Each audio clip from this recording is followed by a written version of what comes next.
en este horario partido, ¿ya? Es la cuarta y la quinta hora, nos partirá o nos dividirá las horas el recreo, ¿no? O el break, ¿ok?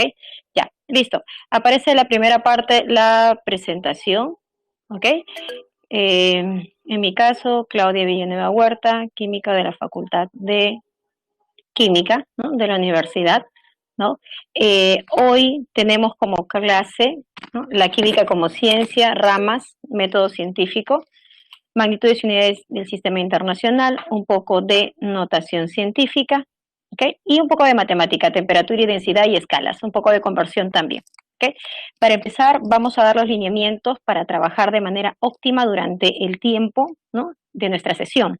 Entonces, ustedes tienen un chat, ¿no? Para poder interactuar, va a haber un momento en que yo te pregunte y, ¿no? Y por ahí tú me puedes responder, o cuando quieras hacer una consulta en algún momento también nos vamos a comunicar mediante el chat.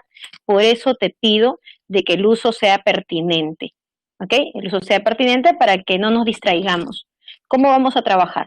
Vamos a hacer la parte teórica con ayuda de estos PPTs, vamos a hacer la parte teórica. Al cabo de la parte teórica vamos a realizar los ejercicios del material que tú ya recibiste el día lunes, que en nuestro caso componen de 9 ejercicios de clase, ¿ya? Al término de la teoría. Si tenemos tiempo, seguimos trabajando la parte de propuestos, ¿ok? Ahora, necesito de que tú revises siempre, antes de llegar a clase, el material enviado en lo que de manera física era un cuadernillo, ¿cierto? Entonces tú recibes el material desde el lunes, hoy es jueves, suficiente tiempo para que tú hayas podido revisar, ¿ya? Y de esa manera complementar con la clase de hoy, haber realizado algunos ejercicios, ¿no? Y así saber, de acuerdo a los instrumentos que tú tienes, de acuerdo a la forma como tú has venido resolviendo, si el ejercicio está realizado de manera correcta, si se necesita complementar, si hay que aclarar o tal vez ves una forma más sencilla de realizarlos. La única forma de medir es de que tú revises antes de, ¿ok? Por eso es que te voy a sugerir eso siempre, revisa antes el material, ¿ya? Listo, empezamos la clase, chicos, del grupo de la sala número 4, ¿ya? Grupos del área ABC, ¿ya? Así que empezamos.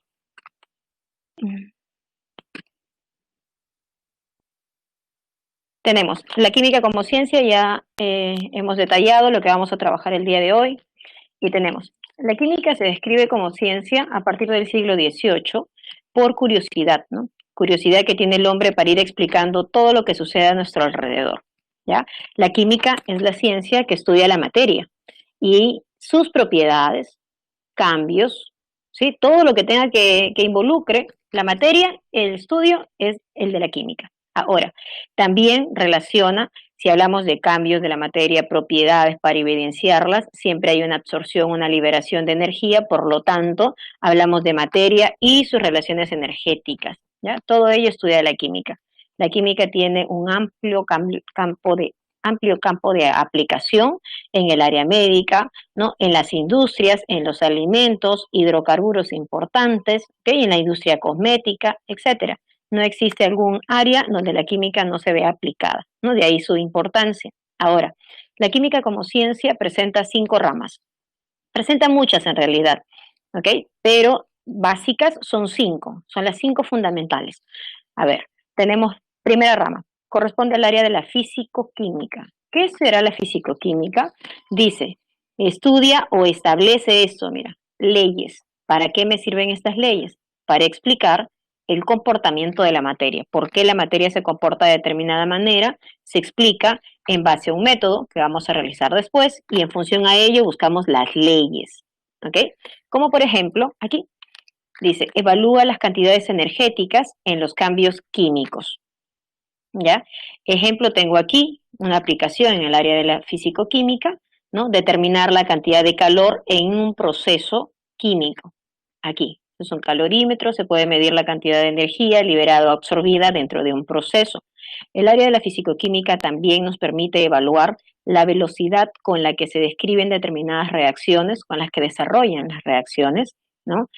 Hay 2 puntos importantes que tocar durante el temario de la PRE, ¿no? Que está involucrado directamente con la físico-química, que es cinética química y electroquímica, ¿no? Que veremos en la semana 11 y 12 respectivamente. Primera rama entonces, la físico-química establece leyes. ¿Para qué te sirven? Para explicar por qué la materia se comporta de determinada manera. Siguiente rama, la química analítica. ¿Para qué es importante la química analítica? ¿Qué provee? Lo siguiente, técnicas. Aquí se hace uso de determinadas técnicas para determinar de qué está hecha la materia, qué la compone. Composición de la materia, hablamos de la química analítica. A ver, ¿quién me consultó? Ok. Buenos días. Sí, Karina, ¿algún inconveniente? No, mi cita, le estaba saludando, todo bien. Ok, perfecto. Sigamos. Listo. Entonces, hablábamos de la química analítica de tipo, no, la química analítica. Entonces, que nos determinaba técnicas para establecer o reconocer de qué estaba compuesta la materia. Por ejemplo, el análisis del hipoclorito de sodio, ¿no? En un blanqueador comercial, es decir, en la lejía, ¿no? ¿Qué tanto de hipoclorito de sodio hay en una lejía? Para ello necesito aplicar una técnica para determinar exactamente su composición, ¿no? Que puede ser expresado en masa, en porcentaje, en volumen, etcétera, en varios tipos de unidades. Aquí observamos en la imagen, ¿no? Que se está aplicando en determinado equipo una técnica para saber la composición, ¿no? De un medicamento. Ahora, por ejemplo, voy a ampliar un poco más en el caso de la química analítica. Hablamos de una sustancia que tú muy bien conoces, el agua. ¿Cómo sabemos que el agua, ¿no? La materia, está formada por hidrógeno y por oxígeno? Se ha aplicado una técnica para determinar que el agua tiene hidrógeno y tiene oxígeno. Si yo solo digo, el agua está formada por hidrógeno y oxígeno, he utilizado una técnica que me ha proporcionado la química analítica, pero la química analítica de tipo cualitativa. O sea, hay técnicas que nos permiten determinar qué cosa hay. Bueno, hidrógeno y oxígeno. Pero sí, yo aplicase una técnica en la que me diga el agua está formada por un átomo de oxígeno por cada dos átomos de hidrógeno, también estoy frente a la química analítica, pero en este caso de tipo cuantitativa. O sea, quali para saber qué cosa hay, quanti para saber exactamente cuantitativa. ¿Ok? ¿Cuánto hay? En fin, para saber la composición, ¿cierto? De manera quali o de manera quanti, química analítica. Proporciona técnicas. Sigue. Hablamos de la fisicoquímica, que establece las leyes que explican el comportamiento de la materia, la química analítica, que me proporciona técnicas para saber exactamente de qué está hecho un cuerpo, de manera quali y de manera cuantitativa. Aparece la química inorgánica, ¿no? La química inorgánica trata del estudio de los principales componentes de la tabla o de los más abundantes, que corresponde a los metales y los compuestos que pueden presentar. En este caso, los minerales. ¿Ok? Esto de la química inorgánica la vamos a trabajar hasta la semana 11, ¿no? A partir de la siguiente semana hasta la semana 11, sobre todo de la semana número 3. Inorgánica. Tenemos otra rama importantísimo, sobre todo aquí, a todos los que se dirigen al área de la salud, el área A, hablan de la química orgánica, toda su vida verán química orgánica. ¿Qué estudia? ¿Ya? Aquí relacionamos algo directo, ¿no? Se dice que la química orgánica estudia todos los compuestos que presentan carbono. Pregunta, ¿cierto o no?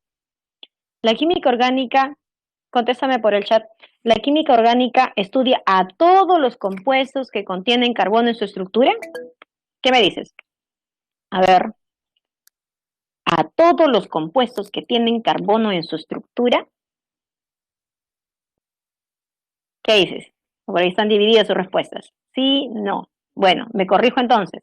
La química orgánica es la parte de la química que estudia a todos los compuestos que tienen carbono, excepto algunos cuantos. Excepto algunos cuantos. Por ejemplo, ¿ya? Que es pertinente colocarlo aquí. Tengo este compuesto. ¿Tiene carbono? Sí, sí tiene carbono. ¿Es orgánico? No. Él forma parte de la química inorgánica. Ejemplo, monóxido de carbono, ¿cierto? Monóxido de carbono, por ejemplo. A ver, ¿qué otro más? Tengo al dióxido de carbono, tengo al ácido carbónico. Por ahí algunos consumen en casa bicarbonato de sodio.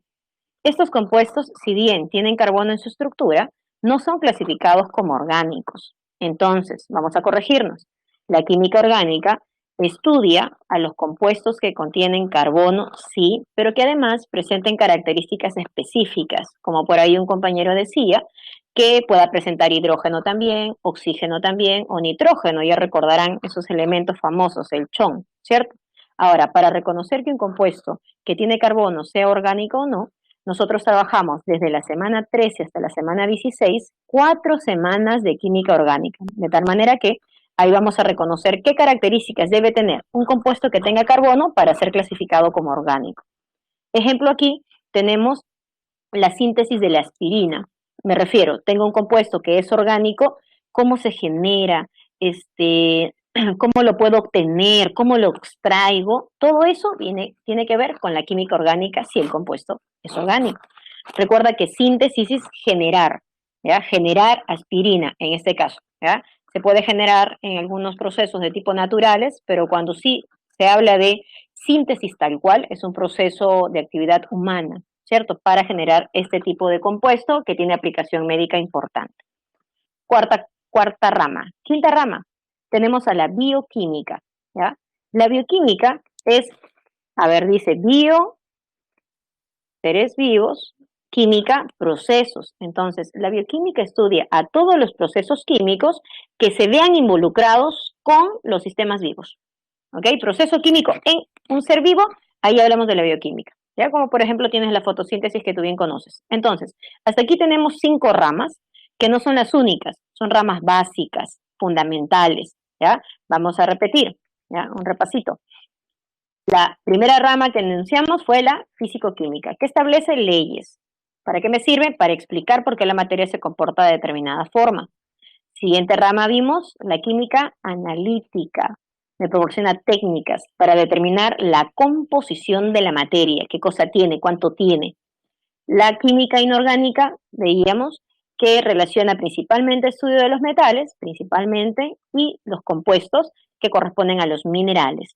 Hay compuestos que presentan carbono y forman parte de la química inorgánica, como lo que observas ahí.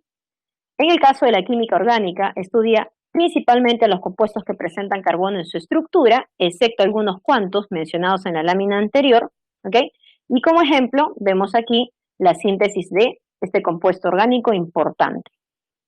Quinta rama, bioquímica, proceso químico en el ser vivo. ¿Ok? Hasta ahí tenemos 5 ramas básicas. Te decía, no son las únicas. El resto de subramas corresponden a desarrollo específico, por ejemplo. ¿Ya? Por ejemplo, a ver, ¿qué me dices si yo te menciono el área de la petroquímica? Dime, ¿qué estudiará el área de la petroquímica? A ver, dime, te leo. ¿Qué estudiará el área de la petroquímica? ¿Qué estudiará el área de la agroquímica? ¿Qué estudiará la radioquímica? ¿Qué estudiará la química textil? La química de los alimentos, la química cosmética. Y entonces lo que te estoy mencionando ya son las aplicaciones directas de acuerdo al aprovechamiento de determinado recurso o la generación de un producto, ¿cierto? Entonces, ramas, un montón, ¿cierto? Pero se basan en estas 5 que te acabo de comentar. Listo, hasta ahí hablamos de las ramas. Ahora, ¿cómo es que en el área, por ejemplo, de la físico-química se va estableciendo leyes para explicar el comportamiento de la materia? ¿Cómo? Aparece un método, ¿ya? Este método, si ya tú has tenido biología esta semana, ya lo has podido relacionar, ¿ok? Vamos a complementar entonces. Aparece el método científico. ¿Qué cosa es el método? Un conjunto de pasos que conllevan a obtener o cumplir un objetivo, ¿cierto? Conjunto de pasos o etapas, eso se llama método. Y decimos científico porque es quien lo aplica, ¿no? La persona que estudia la ciencia va a aplicar un método. Objetivo, en este caso puntual, explicar un fenómeno que ocurre a tu alrededor, ¿ya? El método científico tiene pasos. Empezamos con la observación. ¿Qué observa el científico? Un fenómeno natural, un fenómeno que se repite de manera sucesiva y él se lo desea explicar, ¿ok? Observa. Para explicarse, ello genera una hipótesis. ¿Qué es la hipótesis? Un supuesto, una idea probable que explica el fenómeno observado. ¿Ok? Repito, vamos a observar un fenómeno natural. lo queremos explicar. Por lo tanto, primero, luego de analizar, observar el fenómeno de manera sucesiva, me voy a plantear una idea, una hipótesis, un supuesto. ¿Ok? La pregunta es, ¿y esta idea que yo tengo, ese supuesto, ¿ya? ¿Cómo sé si eso es correcto o no? ¿Cómo sé que lo que yo estoy pensando, que lo que yo he planteado es correcto? Para ello, se hace un desarrollo experimental que no es más que un conjunto de experimentos adicionales que me van a ayudar a corroborar que lo que yo estoy pensando es correcto o no. Repito, observo un fenómeno natural, ¿ya? Lo quiero explicar, por lo tanto, planteo una idea, una hipótesis, un supuesto. Como sé que lo que yo estoy pensando es correcto, debo de corroborarlo y se corrobora en función a un desarrollo experimental en el que abarca un conjunto de experimentos adicionales que me permiten luego medir y evaluar los resultados y corroborar que lo que yo estoy pensando es correcto. Si mi desarrollo experimental sale ok, todo está corroborado, mi hipótesis es correcta, pensé bien, planteé bien mi idea, esa hipótesis se convierte en una teoría. ¿Qué cosa es una teoría entonces? Corresponde a un conjunto de conceptos amplios que te van explicando de manera detalladita todo lo que sucede en un fenómeno natural. La teoría puede abarcar una hoja, dos hojas, un tomo, un libro, dos tomos o más. Eso va a depender de la complejidad de la explicación en el fenómeno. ¿Ya? Ahora, ¿qué sucede?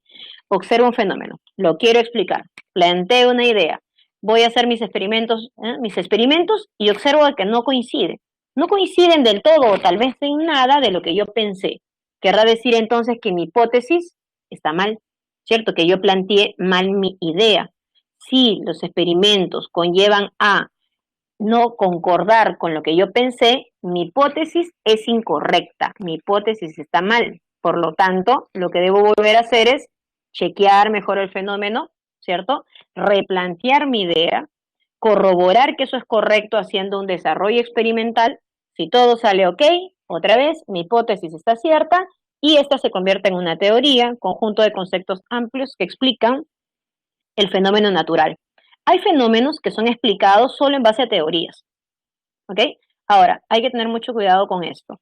La teoría que se genera depende mucho, ¿ya?, de la aplicación, claro, de la ciencia, pero también de las herramientas tecnológicas que se tengan para lograr explicar un fenómeno. Por ello es que, a medida que el tiempo transcurre y la ciencia avanza y la tecnología también, puede que una teoría se refute, puede que una teoría se invalide. ¿Por qué? Porque por lo mismo, hay herramientas tecnológicas que nos permiten ahora medir mejor, analizar de manera más detallada, o si quieres más micro, ¿ok? El fenómeno, por lo tanto, la teoría puede remodelarse, ¿ok?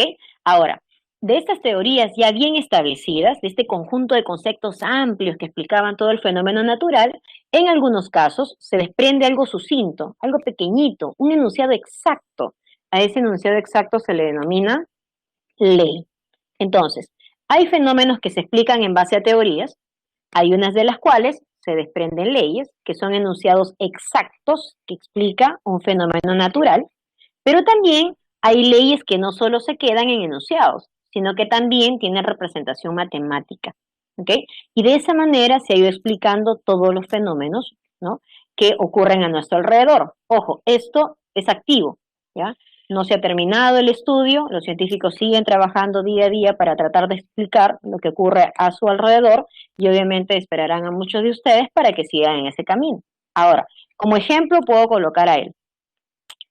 ¿Recuerdas quién es ese señor? Muy, muy conocido. ¿Recuerdas? ¿Quién es? A ver, ya, ¿quién es, pues? Ya, ok, lo conoces. Ya, ¿quién, pues? ¿Quién no conocerlo, no? Ok, con esas confianzas, Albert, ¿no? Bueno, él es Einstein, ¿cierto? Albert Einstein, ¿ya? Ok, un grande, muy bien. Entonces, él es físico, ¿no? Y coloco a él porque cada vez que tú lo ves, te viene a la mente una ecuación muy utilizada, ¿ya? La vamos a trabajar nosotros en la siguiente semana que veamos energía, ¿ya? ¿Recuerdas qué ecuación es? Tú lo ves y qué ecuación te viene a la mente. A ver, gente del área A, del área B, del área C. Muy bien, directo, ¿no? Muy bien, Giancarlo, Maricielo, Harold, perfecto. Aparece una ecuación, ¿no? Que es energía igual a m de masa c, velocidad de la luz, elevado al cuadrado. Entonces, ¿no? Qué raro no reconocerlo. Entonces, aparece esta ecuación. ¿Y por qué lo he colocado? Porque esta ecuación viene de una ley, que es la conocida ley de Einstein, ¿no? La ley de la conservación de la energía. Y te cuento un poquito cómo salió esta ley. ¿Ya? Siglo XVIII. Aparece la ley de la conservación de la materia, dada por Lavoisier. ¿Cómo sacó Lavoisier esa ley? Aplicó su método científico relacionando la materia. Y entonces, ¿qué decía Lavoisier en su ley? ¿No? La materia no se crea ni se destruye, solo se transforma. ¿Ok? Entonces describe toda esta observación en base a su ley y quedó ahí en enunciado. Pasan los años y aparece Joule. Y Joule dice, yo también tengo mi ley, ¿eh? Se llama la ley de la conservación de la energía. ¿Qué decía esa ley? La energía no se crea ni se destruye, solo se transforma. O sea, decía lo mismo que Lavoisier, solo que en términos distintos, ¿no? Lavoisier hablaba de materia, mientras que Joule hablaba de energía. Siglo XVIII, ¿no? Y luego aparece, como decían ahí algunos, uno grande, ¿cierto? Einstein, 1905. Y dice, yo tengo mi superley, se llama la ley de la conservación de la materia y de la energía, ¿ok? En la que enunciaba de que la materia presente en el universo estaba relacionada con la energía en él. Ese enunciado no solo quedó ahí, sino que también tiene representación matemática que es la que tú aplicas, ¿no? Esta, energía es igual a masa por c cuadrado. Entonces, te explico, las leyes, ¿no? Van descritas o los fenómenos se van describiendo en función a teorías, algunas de las cuales salen leyes y hay algunas que tienen expresión matemática. Así como yo enuncio o menciono a un físico, pues también tengo que mencionar a un químico. Aparece él es Louis Prose, él tiene la ley de proporciones definidas, en el caso de química, por ejemplo, él menciona de que un compuesto está formado, ¿no? Está conformado por elementos de una manera fija. Por decir, si hablamos del agua, Prose dice de que el agua es un compuesto, y si es un compuesto, está formado fijo por dos elementos, en este caso, un átomo de oxígeno y dos átomos de hidrógeno. Entonces, así aparecen estos personajes que van describiendo determinadas leyes. Pues hasta ahí tienes la parte teórica, por decir, chiquita, ¿ya? ¿Tienes algo que preguntarme hasta este momento? ¿Algo que aclare para entrar a la parte matemática? Dime, ¿todo bien? Sí, estamos repasando. Hoy tenemos una clase suavecita, ¿ya? Listo. Entonces, si no hay consultas, sigo trabajando. Aparece luego de la parte teórica una parte más práctica, ¿ya? ¿Qué sucede? En ciencias básicas, tanto física como química, trabajamos con cantidades. Y estas cantidades siempre traen una unidad, o sea, son cantidades dimensionales. Y entonces, el Sistema Internacional de Medidas desde el año 1960 trata de ordenar estas magnitudes y unidades de tal forma que en el ambiente científico, ¿no? Se haga una convención de cómo expresar las cantidades. Antes se llamaba el sistema métrico, hoy Sistema Internacional de Medidas. Ahora, el sistema internacional clasifica las magnitudes y unidades de tres maneras. ¿Ya? Dice que puede ser básicas, también llamadas fundamentales, pueden ser derivadas, ¿cierto? Pero también hay una tercera que se denomina las magnitudes suplementarias. Las magnitudes suplementarias, si bien es cierto son importantes, no son utilizadas en química. ¿Ya? Las magnitudes suplementarias son dos, el ángulo sólido y el ángulo plano con el radián y el estéreo radián como unidades. Eso lo trabajan en matemática, ¿no? En geometría, en trigonometría. ¿Ya? Entonces es importante que las conozcas, pero en nuestro caso no las vamos a trabajar. Nosotros trabajamos las magnitudes básicas y las magnitudes derivadas. ¿Ok? Ya, entonces, en este caso vamos a mencionar las magnitudes básicas. Son 7, chicos. ¿Ya? Eso, si ya has recibido la clase de física, ya te la sabes. Vamos a repasar aquí. 7 magnitudes básicas. Prestar atención acá, porque si tenemos otra magnitud fuera de estas 7, obvio ya no será básica, sino será derivada. ¿Ok? Listo, entonces repaso. Primera magnitud, longitud. La longitud se expresa en metros. ¿Ya? Según el sistema internacional, la longitud se expresa en metros y su símbolo es m, así como tú ves, m minúscula.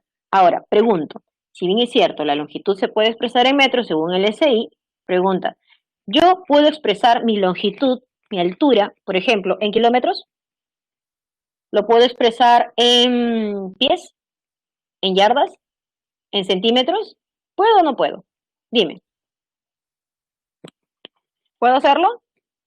Sí, perfecto, puedo hacerlo. A ver, dime cómo. ¿Cómo yo puedo pasar, ya, o expresar mi cantidad, que según el SI me dice en metros, y yo lo quiero expresar en kilómetros, en centímetros, en millas, tal vez en millas?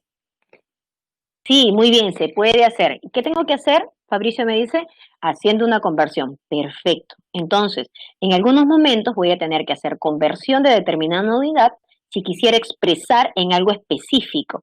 ¿Ok? Muy bien, Moisés. En otros países son otras medidas. Podemos hablar de millas, ¿no? Tal vez. Ahora, si hablamos del sistema internacional, debemos expresar en el SI metros. Ahora, mucho cuidado con esto. ¿Ok? Porque no esperes que en una evaluación el problema diga, ¿ya? Un contexto X y luego te digan, y exprese la longitud en metros, ¿ya? No esperes eso, tú quisieras, ¿ya?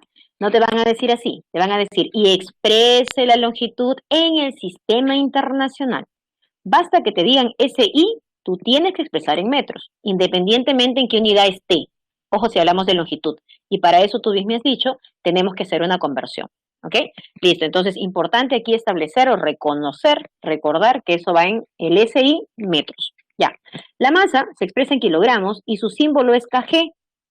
KG. A ver, dime, ¿quién ve mayúscula? ¿La K o la G? O ambas tal vez.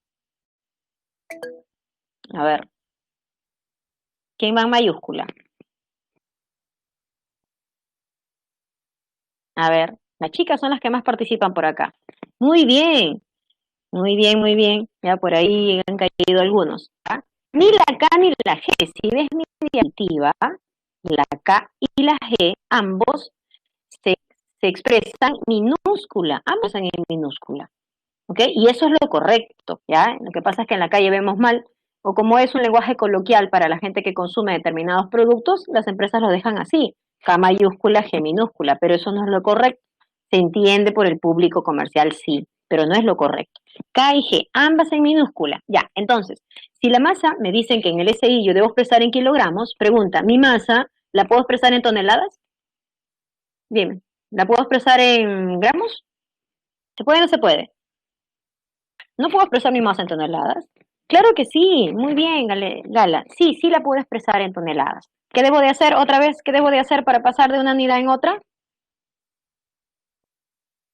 ¿Qué debo de hacer? Conversión. Perfecto, conversión. ¿Ya? Entonces, debo de reconocer que la masa en el SI es kilogramos, pero que puedo ir a cualquier unidad haciendo una conversión. Muy bien, ya, listo. Sigamos. Aparece el tiempo. El tiempo, de acuerdo al sistema internacional, se expresa en segundos. S minúscula, ojo, si es que yo colocase esto, dime, ¿qué interpretas si yo te coloco eso? Ya no me leas. Ya, leer 8S. Ya, ¿qué interpretas? No, no es mi 5, es un S mayúscula. ¿Qué interpretas? ¿Significa 8 segundos? Te coloco así, 8, S grande. ¿Es 8 segundos, chicos?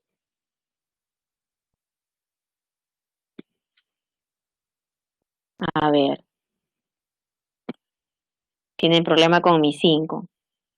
No te preocupes. El 5 no es así.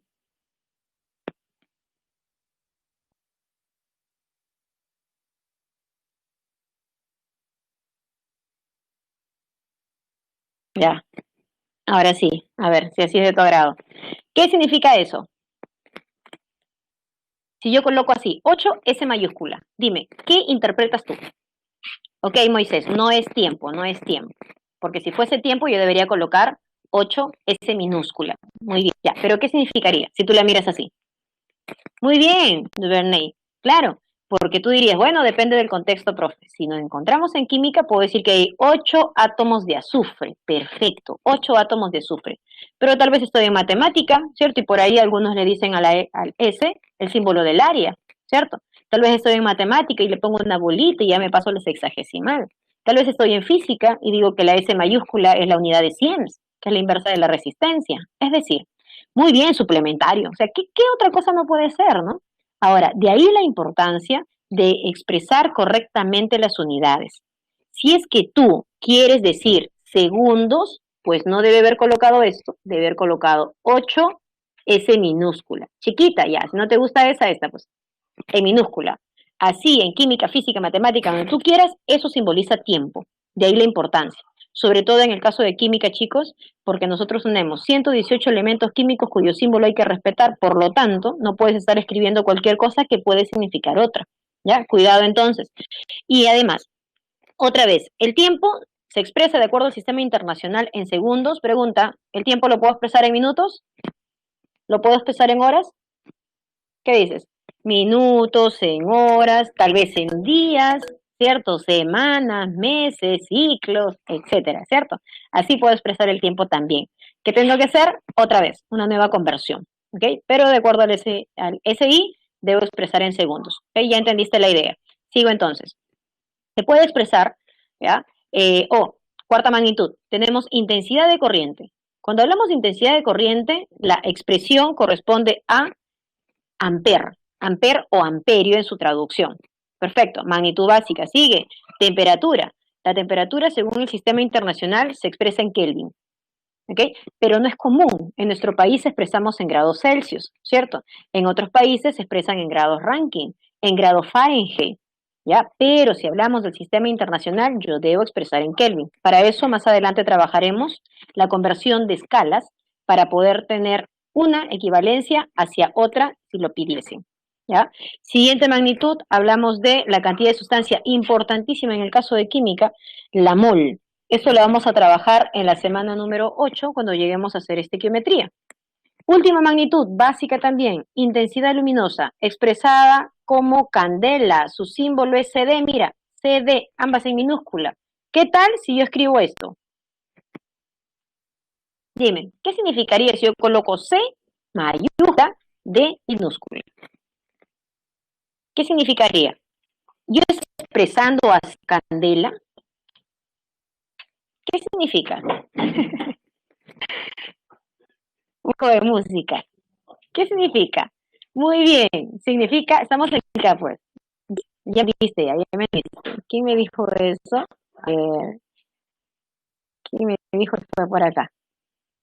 Entonces, Duvernay, ¿no? Me dice, eso es un disco de música. Claro, pero como estoy en química, si estoy en química, depende de los contextos. Entonces, cada una de las, ¿no? de las abreviaturas que podemos colocar o de los símbolos. Entonces, si estamos en química, muy bien, ahí la mayoría contestó, bueno, me refiero al átomo de cadmio, ¿cierto? Al elemento de cadmio. Pero sí, ojo, Fabricio, si es que hablamos de intensidad luminosa, candela debe ser CD, ambas en minúscula.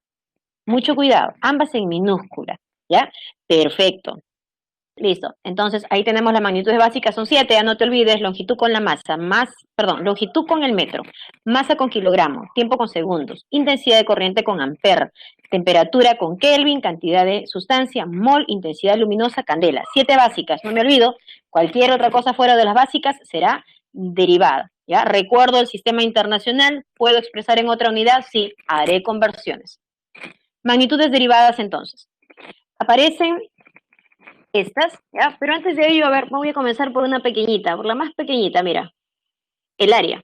El área es una magnitud derivada, ya que el área se calcula como lado al cuadrado, ¿cierto? Si hablamos del área de un cuadradito, lado al cuadrado, el lado es una longitud que se expresa en metro, por lo tanto, su unidad será así, metro cuadrado.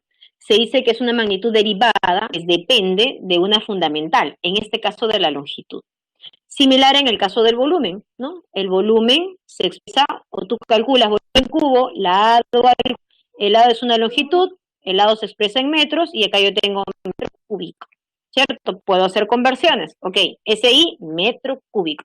Y así puedo seguir trabajando. Tengo otra pequeñita que es la velocidad, que tú la calculas como distancia sobre tiempo.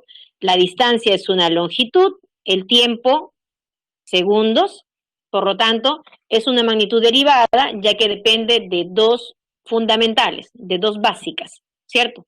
De la longitud y del tiempo. En el caso de la densidad, también derivada, depende de la masa y depende del volumen, ¿cierto? Depende de la masa y depende del volumen, específicamente de la longitud en este caso. Y así puedo seguir trabajando. Hay unidades que son reconocidas como, por ejemplo, la fuerza, ¿no? Fuerza, masa por aceleración, algunos calculan, y esta es una magnitud, mira, recontraderivada, depende de tres básicas, de la masa, de la longitud y del tiempo. A kilogramo metro segundo cuadrado se le conoce como Newton. Newton es la unidad de acuerdo al SI expresado para la fuerza. En el caso de las presiones, que es calculado como fuerza sobre área, tengo fuerza Newton, área metro cuadrado. A esa unidad se le conoce como pascales, según el sistema internacional. Y tú dirás, pascales, presión es mucho más conocido con atmósferas o tal vez con milímetros de mercurio. Son sus equivalencias. Pero si hablo del SI, caballero, pascales es lo que yo debo expresar. Tal igual que la energía, mira. La energía puede ser calculada si nos referimos al trabajo, que es la forma de energía, trabajo, fuerza por distancia. Tengo que esta magnitud depende de varias fundamentales o básicas, de la masa, de la longitud y del tiempo, dando como expresión a esto que el SI reconoce como el joules. La energía también puede ser expresada en hercios, también puede ser expresada en calorías, convertiremos. Pero si hablamos del sistema internacional, joules, ¿ok? Y hay muchas más derivadas, recuerda, son 7 básicas, todo el resto de magnitudes son derivadas. Dependerán de una, de dos o tal vez de más magnitudes básicas, ¿ya? Hasta ahí ello. Entonces, con esto yo sé cómo debo expresar correctamente, según el sistema internacional, una magnitud, ¿ya? Pero además, esta magnitud, esta parte numérica, puede ser muy grande o puede ser muy pequeñita. Eso es característico en química y en física, ¿no? Cantidades muy grandazas o cantidades muy chiquititas. Por eso es que aquí la parte matemática es importante, cómo debemos expresar los números de tal manera que con el uso de la herramienta en la matemática, ¿ya? Podamos hacerlo de manera más práctica. Y es por eso que el sistema internacional crea esto, los múltiplos y los submúltiplos del sistema internacional, ¿ya? Muchos de ellos tú los conoces. Por ejemplo, tú conoces el kilo, que equivale 10 al cubo, ¿cierto? Es conocido el centi, es conocido el mili, 10 a la menos 3, el micro también muchos conocen, ¿ya? Porque son o prefijos que hemos venido trabajando desde hace mucho tiempo, ¿ya? Pero aquí necesitaríamos más práctica, necesitas practicar, porque esto no te dan de dato. Esto tú necesitas saber, recordar, ¿ok? De 10 a la 0, esa es tu referencia, esa es la unidad, y puedo ir aumentando. 10 a la 1, deca, da, ambas en minúscula. 10 al cuadrado, hecto, h minúscula, y así. Hoy en día hablamos mucho de mega, 10 a la sexta, giga, 10 a la 9, tera, peta, hexa. Sugerencia, practicar para reconocer por lo menos hacia arriba hasta la 10 a la 18, hasta hexa. En el caso de los submúltiplos, los que expresan cantidades menores que la unidad, tenemos 10 a la menos 1, deci, de minúscula, ojo, 10 a la menos 2, centi, C minúscula, mili, micro, nano, pico, femto, ato. A repasar, por lo menos hasta aquí. ¿Ya? Esto es lo que yo mínimo debo de reconocer para la evaluación. Puede venir cualquiera de ellos. ¿Cómo me lo aprendo, mis? Practicando. Necesitas practicar para repasar ello. ¿Ya? Así, con el uso de múltiplos y submúltiplos, podemos acortar esa expresión matemática. Sumado a que ahora vamos a expresar los números en otro nivel. Me estoy refiriendo a la notación científica. ¿Ya? Tú ya desde que estás en la pre tienes otro nivel. Por lo tanto, la notación que vas a hacer es de este tipo, científica. ¿Ya? Recuerda que el objetivo es expresar el número de manera más chiquita, más práctica, que sea un manejo más sencillo. La notación científica trae un valor n, ¿ya? Este n corresponde a un número, generalmente de un dígito, ¿ya? Seguido de una coma decimal. Este número es de un dígito diferente de cero. Si yo digo que es un número, un dígito diferente de cero, pues este número puede ser 1 o puede ser 9, ¿cierto? Puede ser 1, puede ser 2, puede ser 3, puede ser 9, ¿ok? De un solo dígito. Este número tendrá entonces un dígito seguido de una coma decimal y luego aparecerán tal vez una, dos o más cifras dependiendo de el grado de exactitud con la que haya sido medida esta magnitud. Multiplicado por 10, que es la base, elevado a una potencia, esa potencia, n, puede ser positiva o negativa, dependiendo, ¿ya?, si el número es grande o pequeño, seguido de su respectiva unidad. ¿Ok? Estamos hablando de la magnitud primero. Ahora de la parte numérica. Ahí está la referencia. N, número a partir de 1, ¿ok?, que puede ser mayor que 1, sí, pero menor que 10, porque te repetí, es un número de un dígito. Y el n corresponde a un valor entero, sí, que puede ser positivo o negativo, también puede ser 0, ¿no?, dependiendo de la cantidad. Ejemplo, aparece este numerito, que tú lees 5600, ¿cierto? Ahora, son un número relativamente pequeño para las grandes cantidades que podemos encontrar en algunas magnitudes. ¿Cómo paso esto a notación científica? Sencillito, chicos, ¿ya? Aparece la coma decimal por aquí, tú sabes, ahí está. La coma decimal debe desplazarse para llegar al número elegido, en este caso ese n buscado es 5, ¿cierto? Pero esto es 5, algo. ¿Qué tanto? Voy a buscar la coma decimal. A ver, vamos a buscar ese 5. Sigue, 1, 2, 3. Corrí la coma decimal 3 veces y llegué al número elegido. 5, copio 5, 6, copio todo lo que no sea 0 consecutivo. En este caso hay ceros consecutivos, por lo tanto dejo de copiar. Por 10, elevo una potencia. ¿Cuántas veces ha corrido la coma decimal? En este caso se ha corrido la coma decimal hacia la izquierda 1, 2, 3 veces. Ese es el exponente, el número de veces que corre la coma decimal. Si se corre la coma decimal hacia la izquierda, el signo del exponente es positivo y queda expresado en notación científica de manera correcta. 5600 equivale a decir 5,6 por 10 al cubo. Ojo, estoy trabajando la parte numérica, luego la ligamos con la unidad.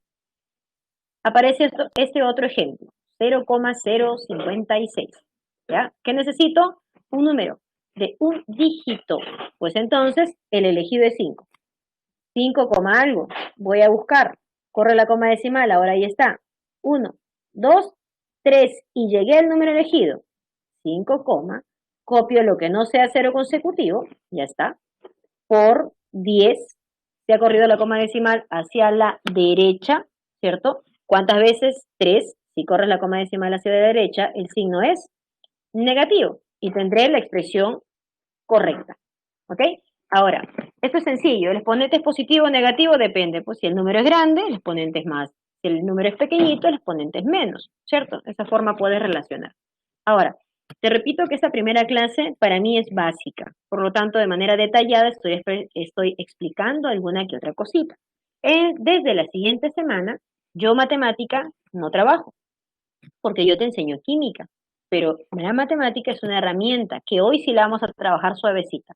La otra clase, trabajarás tú la parte matemática y yo haré hasta lo que concierne en el curso. Notación. Ahora, ¿qué sucede? Por ejemplo, tengo hoja en blanco, ya. Este número.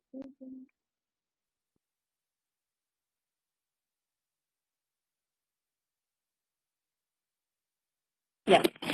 Ese número, 0,00000403 metros. Número pequeñito de una distancia, de una longitud. ¿Ya? ¿Cómo expreso eso en notación científica? ¿Cuál es la equivalencia de ello en notación científica? A ver, dime. ¿Cómo hacemos eso más chiquito? Más chiquito, más chiquito. ¿Cómo hacemos? ¿Cuánto equivale eso? Expresemos ese número, ¿ya?, con esa expresión normal que tú ves, llevarlo a notación científica, Moisés. A notación científica. ¿Cuál es ese número elegido? ¿Cuál es ese número elegido? Ese n que buscamos. Muy bien, 4. Ahí vamos.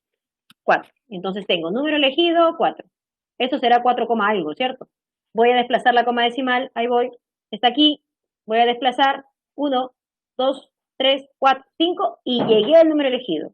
Copio 4, sigo copiando porque no es 0 consecutivo, que hay un número distinto, por 10. Se ha corrido la coma decimal 6 veces. Hacia la derecha, signo negativo, 4,03 por 10 a la menos 6 metros. Fíjate cómo este número grande puede ser expresado en algo mucho más pequeño. Pero yo quiero más chiquito. Más chiquito.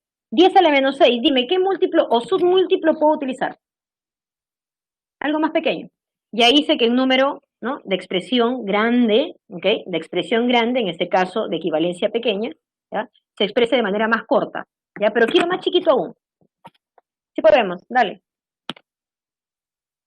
¿Cómo puedo expresar? 10 a la menos 6. En este caso corresponde a un submúltiplo, ¿cierto? Un submúltiplo que equivale exactamente al micro, perfecto. Y entonces esto sería 4,03 micrómetros. Ya está. Fíjate, para eso se hace uso de la matemática en este caso. Se expresa en notación científica y en lo posible hacemos uso, en este caso, de submúltiplos que nos ayudan a expresar la parte numérica de manera más sencilla, ¿ya? Ahora, estos submúltiplos, digo submúltiplo porque es menor que la unidad, ¿ya?, han sido utilizados hace tiempo ya por ti, solo que a veces no nos damos cuenta de lo que trabajamos. Por ejemplo, ¿ya?, vamos a repasar lo que tú ya sabías para identificar qué cosa es un múltiplo y un submúltiplo. Tú hace tiempo sabes que un metro equivale a decir 100 centímetros. También sabes que que un kilómetro equivale a decir 1000 metros. Eso también sabes. A ver, eso, un kilómetro equivale a decir 1000 metros. Eso lo sabes hace tiempo. Pues bien, aquí vamos a reconocer tanto a los prefijos múltiplos y submúltiplos. Por ejemplo, el metro es la unidad. Acá yo tengo, el metro es la unidad. Centi es alguien que se le antepone. A lo que se le antepone se llama prefijo. En este caso, este centi, como equivale a 10 a la menos 2, que es menor que la unidad, a este se le llama submúltiplo. ¿Lo conocías? En este caso, el metro es la unidad. Quien se antepone se llama prefijo. En este caso es el kilo. Y el kilo equivale a 10 al cubo. Se le llama múltiplo porque equivale a más que la unidad. Un múltiplo si vale menos que la unidad. Entonces, esto tú ya has venido conociendo, solo hay que seguir practicando para recordar el resto de múltiplos y submúltiplos. Sigo. Ahora, hasta aquí yo tengo la parte de magnitudes y unidades, ¿cierto? Magnitudes y unidades del sistema internacional. He trabajado la parte de matemática, la notación científica, ¿ya?, el uso de prefijos, múltiplos y submúltiplos. Y es importante también aquí hablar de una magnitud básica, ¿cierto?, como es la temperatura. Decíamos que de acuerdo al sistema internacional, la temperatura debe estar expresada en Kelvin, ¿ya? Pero no es común, sobre todo en nuestro país, y que hay otras escalas de temperatura.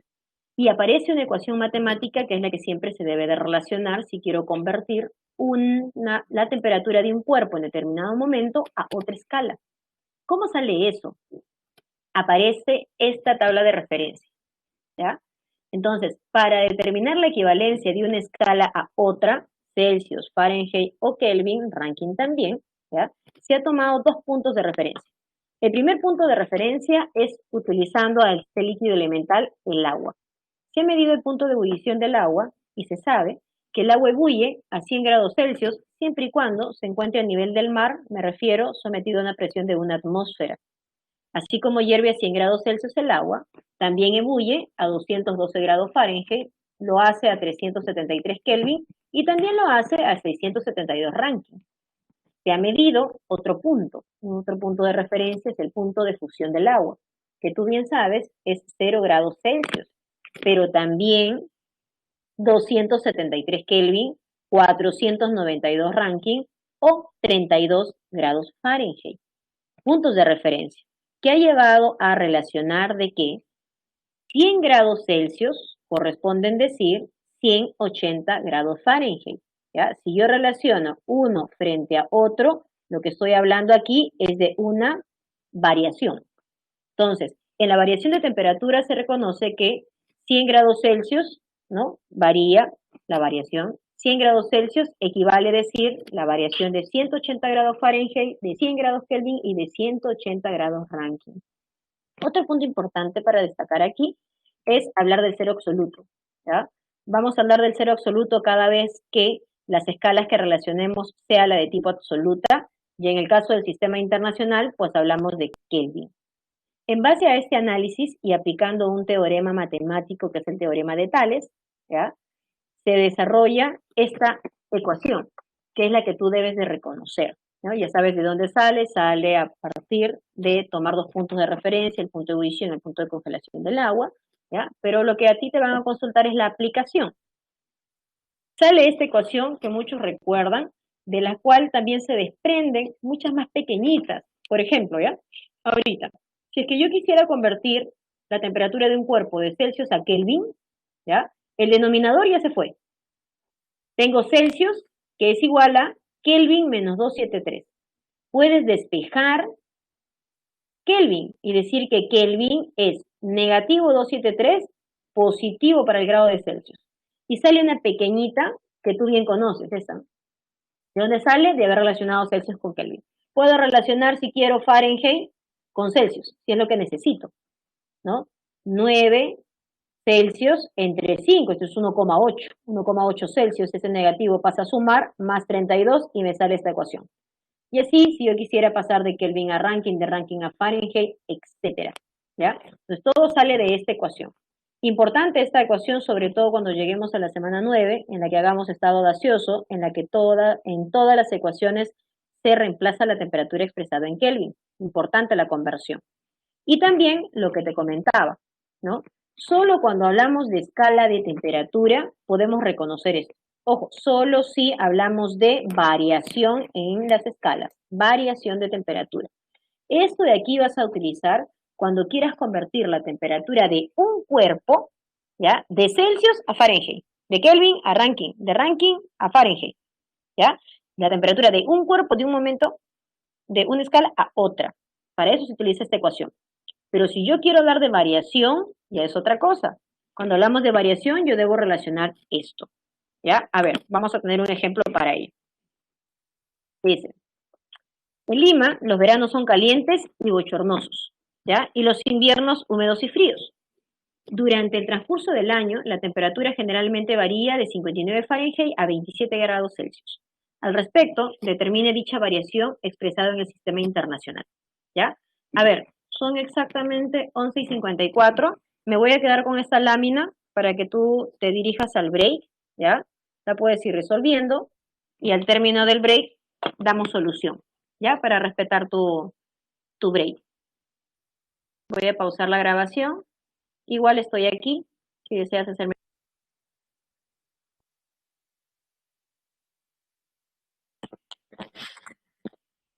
Bien, chicos, nos quedamos en el resolver este ejercicio, ¿ya? A ver, lo resolvemos juntos. Hablamos de la temperatura, en este caso se refieren a dos temperaturas, ¿ya?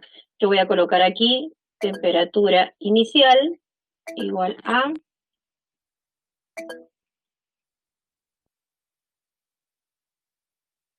ya, muy bien. Sale 12 grados Celsius. Ahí voy, ahí voy. Pueden ustedes ir interactuando ahí. Vamos a resolver para corroborar tu respuesta o para aclarar en algún caso. A ver, temperatura inicial. ¿Puedo colocar temperatura inicial? Puedes colocar temperatura 1.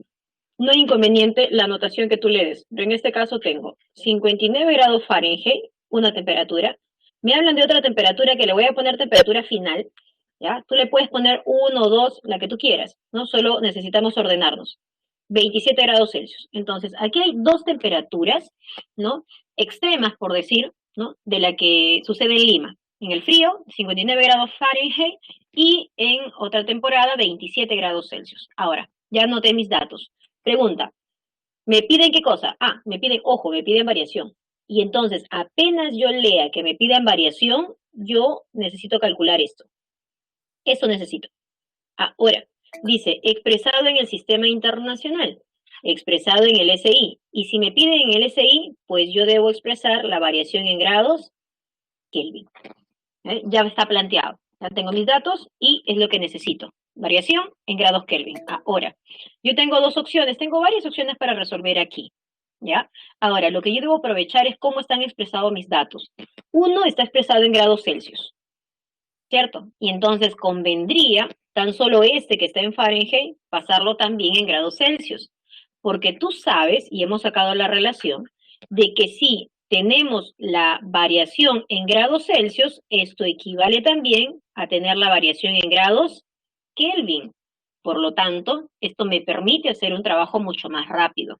Entonces, si quiero Fahrenheit pasarlo a Celsius, pues recuerdo esto, ¿no? Grado Celsius es a 5, como grado Fahrenheit menos 32 es a 9, de la tabla anterior.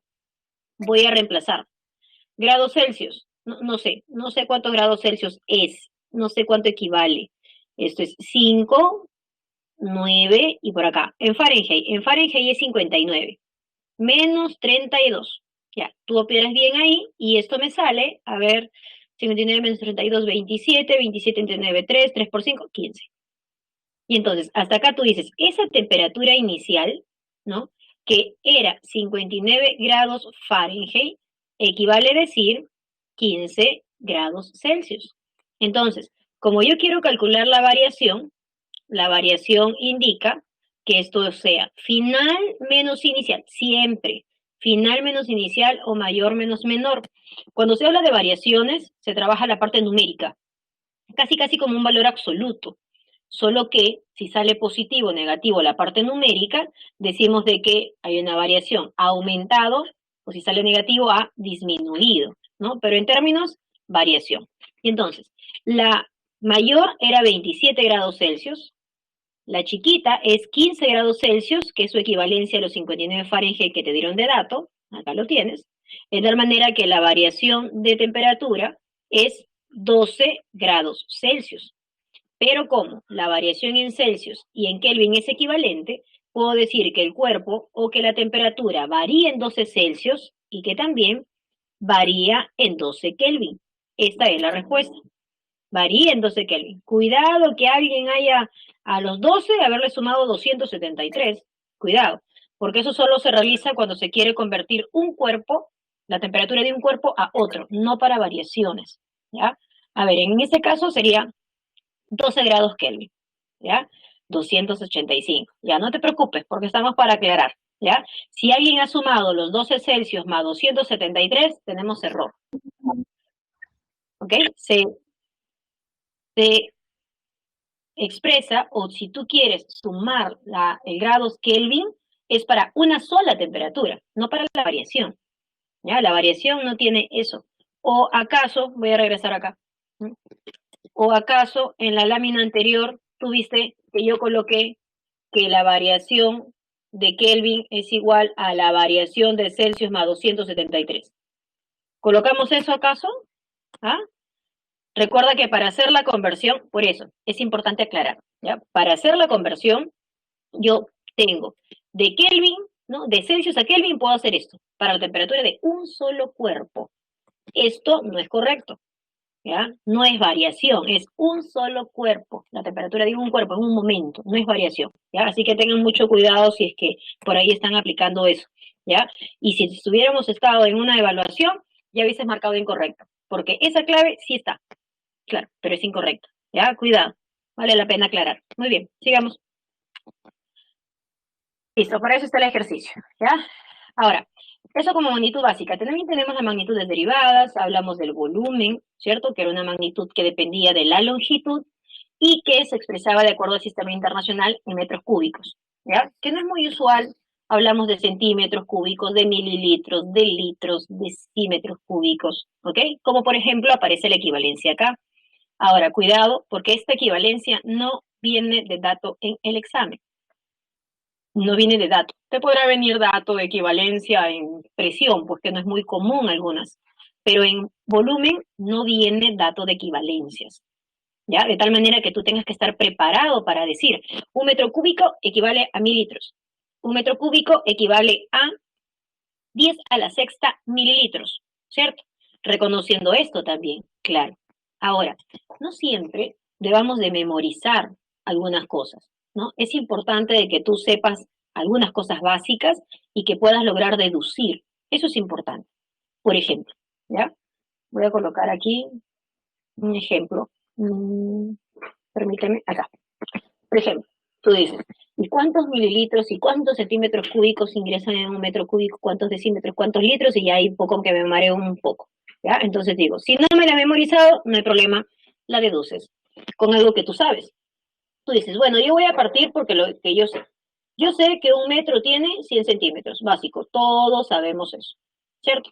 Y de ahí voy a decir, bueno, yo no quiero longitud, quiero volumen. Por lo tanto, vas a elevar al cubo izquierda y derecha. Y tendrás que un metro cúbico equivale a decir 10 a la sexta centímetro cúbico. Y ya está. Pasé de metro cúbico rapidito a centímetro cúbico. Otra cosa que tú no puedes olvidar, ¿ya? De que un centímetro cúbico equivale a decir un mililitro. O sea, centímetro cúbico y mililitro es igual, solo que se menciona de acuerdo al tipo de sustancia al que tú te refieres. Cuando hablamos de sólidos, hablamos de centímetros cúbicos, pero cuando hablamos de líquidos, hablamos de mililitros. Esa es la diferencia, ¿no? Dependiendo a qué cosa tú te refieres. No puedes decir, ya, voy a tomar, no sé, voy a comprar un envase una gaseosa X, ¿no? De 350 centímetros cúbicos. No decimos eso, ¿no? Decimos, voy a comprarme una bebida de 500 mililitros, por ejemplo, ¿ya? O voy a medir el volumen de un cubo, ya, el volumen de un cubo es 20 mililitros, ¿no? Generalmente para sólidos, nos referimos a centímetro cúbico y para líquidos mililitros, ¿ya? Ahora, si tengo esto bien clarito, pues el resto está más fácil. Un metro cúbico equivale a decir 10 a la sexta centímetros cúbicos, y entonces será lo mismo decir 10 a la sexta mililitros. Ahora, también se sabe de que un litro corresponde a decir 1000 mililitros, ¿cierto? Un litro es 1000 mililitros, voy a reemplazar. Un metro cúbico equivale a decir 10 a la sexta, esto es 10 al cubo, por 10 al cubo, ahí está 10 a la sexta, y en este caso vamos a expresar en mililitros. Este 10 al cubo mililitros equivale a decir un litro, por lo tanto reemplazo 10 al cubo litros, y ya tengo. Un metro cúbico es igual a 1000 litros. Entonces, esa deducción tú la puedes hacer, ahí tienes un espacio por ahí y trabajas, no requieres memorizar, ¿ya? Entonces, cuando se habla de volúmenes, no van a venir datos, ¿ya? Tú necesitas reconocer la equivalencia y ya te di un tip para reconocer. Ahora, lo que viene es un problema, ¿ya? Un ejercicio con respecto específicamente a volumen, ¿ya? Es que voy a tener que borrar esta partecita, si no, no lo vamos a poder ver. Déjame un ratito. Ya, aquí ya tenía una hoja en blanco. Ya está. Ese ejercicio corresponde a la conversión de volumen, ¿no? Para complementar lo que acabamos de trabajar, ¿ya? Entonces, ¿qué dice este ejercicio? A ver. Dice, en las últimas semanas varios hospitales de Perú reportaron desabastecimiento total de oxígeno para sus pacientes. Esto ha llevado a una creciente demanda. Y uno de los balones comerciales de este gas contiene 3,5 metros cúbicos. ¿Ok? Un contexto. Este es lo que me interesa, el volumen. ¿Qué me pregunta? Bueno, determina el volumen expresado en litros primero y en centímetros cúbicos después. Entonces, debo hacer conversión, ¿ya? A ver, empiezo. Voy a hacer una conversión aquí básica. Ya te dije, estoy en la primera clase y voy a hacer matemática suavecito. La otra semana ya tú solito haces tu matemática. 3,5 metros cúbicos. Ahora, la debo convertir, dice, primero a litros y luego a centímetros cúbicos. Entonces la conversión es directa, directa. Ya muchos habrán trabajado eso. Digo, no quiero metro cúbico, quiero litros, pero yo sé o debo saber que un metro cúbico trae 1000 litros. Por lo tanto, el metro cúbico ya se fue y el primer resultado sería 3,5 por 10 al cubo litros. Segundo caso, no quiero metro cúbico, quiero centímetro cúbico. Y tú sabes que un metro cúbico equivale a decir 10 a la sexta centímetros cúbicos. Ya está. El metro cúbico se va y tengo esto. 3,5 por 10 a la sexta centímetros cúbicos. De esa manera logro tener las dos conversiones que tú comentabas antes, ¿ya? Ahora, para establecer esto bien clarito, necesito que tú me digas la parte matemática, ¿ya? Si yo en la parte numérica voy a trabajar con números en base 10 o 10 elevado a la algo, dime, bases iguales. ¿Qué sucede si estos se multiplican? ¿Qué sucede con los exponentes? Bases iguales, números que se multiplican. ¿Qué pasa con los exponentes? Dime, ¿qué le pasa? Bases iguales se multiplican, exponentes se Perfecto, Moisés. Se suman. ¿Qué pasa si yo tengo bases iguales y se dividen? ¿Qué pasa con los exponentes? Dime, se restan, perfecto. ¿Qué pasa si yo tengo a un número elevado, base, ¿cierto? Base, elevado a una potencia, ¿ok? Y encima, o este número está elevado a una potencia, mejor dicho. Un número exponente eleva una potencia. ¿Qué pasa con la potencia y el exponente? ¿Qué pasa? Perfecto, se multiplican. Muy bien.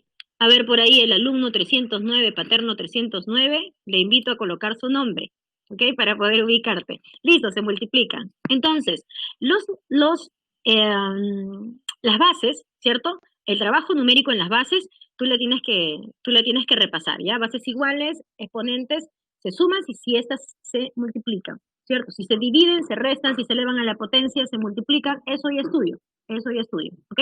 Listo, sigo. Aparecen otra magnitud derivada, ¿ya? Como básica hemos visto temperatura, densidad, perdón, temperatura, volumen, ahora me dirijo a la presión. Según el sistema internacional, esto se expresa en pascales, son una magnitud derivada, ¿ok? Pero hay equivalencias, ¿no? Es común hablar de atmósferas, de milímetros de mercurio, pero en este caso es pascales. Y entonces, aquí puedo tener esto también, ¿ya? Puedo decir esto a 1,013. En algunos casos el dato lo dan como 1 redondeado, en otros ponen 1,01. Tú te acoplas a lo que te dan. En fin, solo es multiplicar por 10 a la quinta, esto equivale a 10 al cuadrado, por 10 al cubo, ahí tengo.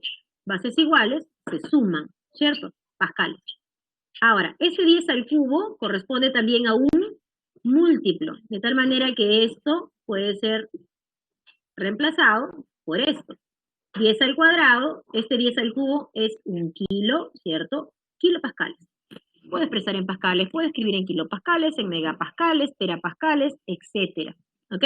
Ahí tengo una conversión adicional. ¿Listo? Voy a aplicar. Problemita. Dice, cuando una persona se mide la presión, se reportan dos valores. Una presión mayor y una presión menor. La presión mayor se llama sistólica. Dice que no debe de sobrepasar de los 120 milímetros de mercurio y que la menor, ¿no? No debe sobrepasar a la 80, que se llama diastólica. ¿Ok?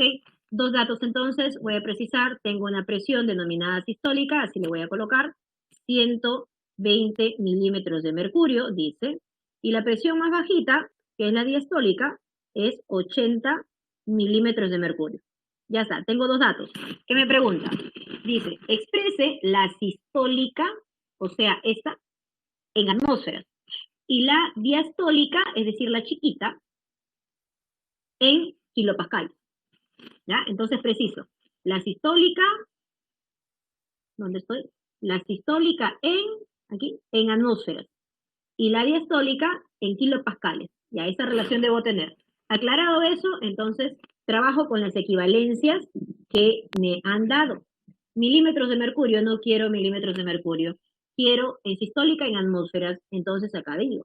Quiero en atmósferas, se sabe que una atmósfera equivale a 760 milímetros de mercurio. Y así, milímetros de mercurio se va, y ahí ya queda tu trabajo. Eso, si yo divido 120 entre 760, me debe dar, ¿a qué?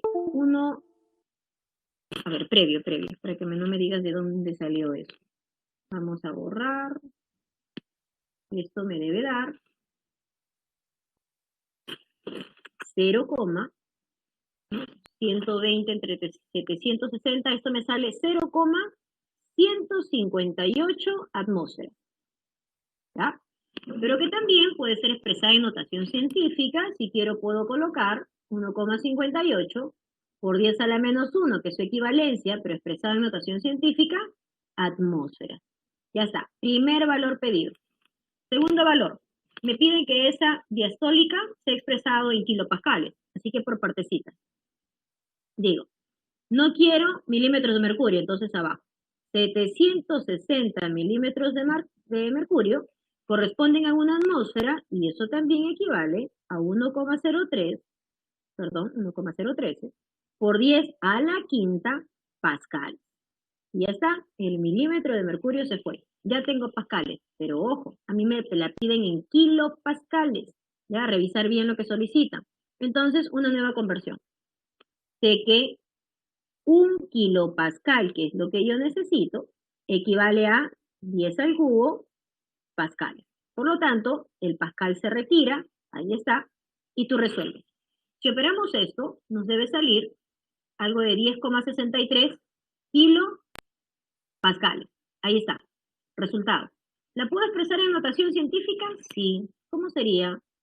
1,063 por 10 a la 1, ahí está, tus 10 kilopascales. Ya está, otra vez, recordando la conversión en pascales, ¿ya? Tercera magnitud. Y para terminar, muchachos, tenemos esta última magnitud derivada que nombramos hoy, que corresponde a la densidad, ¿ya? La densidad, la habíamos mencionado, magnitud derivada que depende de dos fundamentales, de la masa y del volumen, ¿ya? Las expresiones en las unidades van variando, te explicaba, de acuerdo al tipo de sustancia. Es común hablar para sólidos de centímetros cúbicos y mililitros para líquidos, es común, pero que tiene una equivalencia. Y para gases directo hablamos de gas por litro, perdón, de gramos por litro, ¿no? Ya hablamos de litro, porque en el caso de los gases, la masa es muy pequeña, pero el volumen que ocupa es mucho mayor, por eso se expresa en una unidad más grande. Litro en este caso comparado con mililitro o centímetro cúbico, que usualmente se usa en el caso de sólidos o líquidos. Pero si a mí me pide el sistema internacional, pues yo debo expresar así. Kilogramo para la masa, metro cúbico para el volumen, recuerda magnitud derivada. ¿Ya? Sistema internacional, esa es la unidad que debo de expresar. Habrá que convertir entonces. Ejercicio de aplicación. Tengo una probeta. ¿Qué es una probeta? Esto, mira. La probeta es un material volumétrico utilizado en el laboratorio, ¿no? Su nombre lo decía, volumétrico, material volumétrico nos permite medir volúmenes exactos, ¿ya? Probeta. Puede ser de plástico, de vidrio y de diferentes capacidades. En este caso tengo una pertinencia, ¿ya? Que corresponde a decir, en una probeta graduada están contenidos 50 mililitros de agua. Ah, ok. Entonces, esta probetita tiene agua. Hasta aquí tiene agua. Volumen de agua. ¿Cuánto? 150 mililitros. Perfecto, ya está.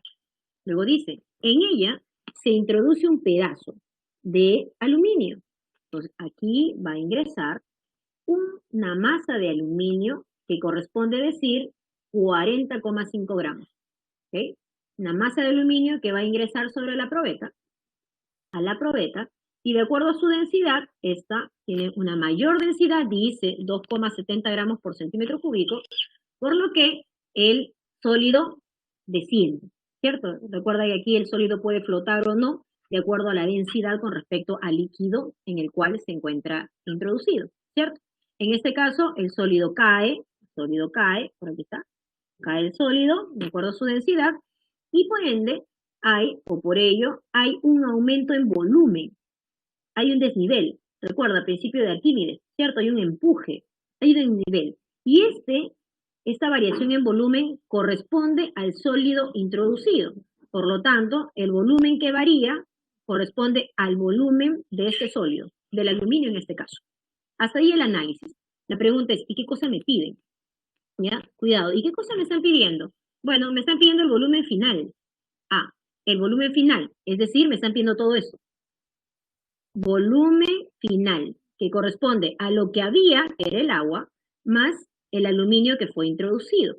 Ahora, ok, me piden el volumen final, ya sé lo que me piden. Pregunta además, ¿y en qué unidad? Ah, me la están pidiendo en el sistema internacional. O sea, están pidiendo que yo exprese el volumen en metros cúbicos. Esta es mi pregunta. ¿Ya? Entonces, luego de leer el problema, chequear los datos, establecerlo en el esquema si se tuviese, hay que observar qué es lo que nos piden. Volumen final, ok, pero en el SI, cuidado, ¿ya? Siempre van a haber 3 claves incorrectas, ¿ya? Ahora, resuelvo. Si quiero el volumen final, bueno, ya tengo el volumen del agua, es 150, entonces me falta el volumen de aluminio. No tengo el volumen del aluminio. Me han dado la masa, sí, y para algo me han dado densidad. Y entonces acá tú dices, bueno, yo sé que la densidad es masa del aluminio con respecto al volumen que ocupa, ¿ya? Pero en este caso, si quiero el volumen del aluminio, pues esto sale como la masa de esa sustancia con respecto a su densidad. Ya está, solo vale operar entonces. Masa del aluminio corresponde a 40,5 gramos. La densidad del aluminio me han dado de dato, 2,70 gramos sobre centímetro cúbico, y opero. A ver, ¿cuánto me sale ese aluminio? ¿Cuánto es? Si opero, tengo gramos, se fue, me sale en centímetro cúbico, 40,5 entre 2,70 me sale 15. Ahí está, con matemática. 15 centímetros cúbicos, que equivale a 15 mililitros. Ahora, a mí me pedían volumen final. Y el volumen final responde al volumen del agua que tenía la probeta, más el volumen del aluminio, ¿no? El cual hizo variar el nivel en ese recipiente. Ahora, volumen del agua era 150 mililitros. Volumen del aluminio, eso que ocupa los 40,5 gramos de esta sustancia, 15 mililitros. Y entonces esto me sale 165 mililitros. ¿Ya? Volumen final. Ya tengo el volumen final, pero ojo, me la estaban pidiendo en el SI. Entonces, ¿qué me falta? Una conversión final, ¿cierto? Una conversión, digo, no quiero mililitro, quiero pasar a metro cúbico porque así me la están pidiendo. Así que tú sabes que un metro cúbico equivale a decir 10 a la sexta mililitro. Y el mililitro se fue, chicos. Si yo reemplazo, tengo volumen final. 165 en notación científica es 1,65 por 10 al cuadrado. Esto que está dividiendo pasa al exponente negativo, ahí está, se resta, me decían varios, y entonces metros cúbicos, al operar, me sale 1,65 por 10 a la menos 4 metros cúbicos. Ahí está, respuesta para el problema, ¿ya? Entonces ahí, por favor, mucho cuidado, te refiero, hay que leer la pregunta y sobre todo la unidad en la que se debe expresar. Ya está, 1,65 por 10 a la menos 4 metros cúbicos. Te debe dar ese ejercicio, ¿ya? Listo, hasta ahí tienes la parte teórica. La siguiente diapositiva tan solo muestra como referencia la densidad de algunas sustancias, ¿no? Para poder comparar o explicar luego por qué un objeto puede flotar frente a determinado líquido en el que está introducido, ¿ya? Hasta ahí tengo la parte teórica. Lo que viene ahora es la resolución de los ejercicios, ¿ya? De los ejercicios de clase. Dice, a ver, ¿has revisado los ejercicios de clase? Recuerda que tu cuadernillo, ese cuadernillo lo tienes disponible desde el lunes, ¿ya? En química tenemos 9 ejercicios, debemos trabajar esos 9. ¿Has revisado los ejercicios?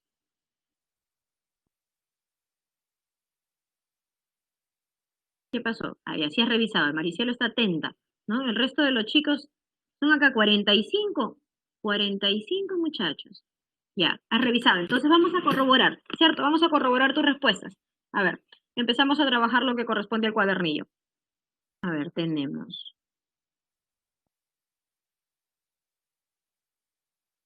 Primera pregunta. Cuadernillo, chicos, dice, el método científico es un conjunto de pasos organizados cuya finalidad es resolución de problemas para adquirir nuevos conocimientos, a partir de los cuales se elaboran las teorías y leyes. Al respecto, indique lo correcto. Dime, ¿cuál será el orden en el que, ¿no? De acuerdo a lo que se ha enunciado, cuál es el orden de los pasos para el método científico? A ver, ¿qué clave me das? Primera pregunta.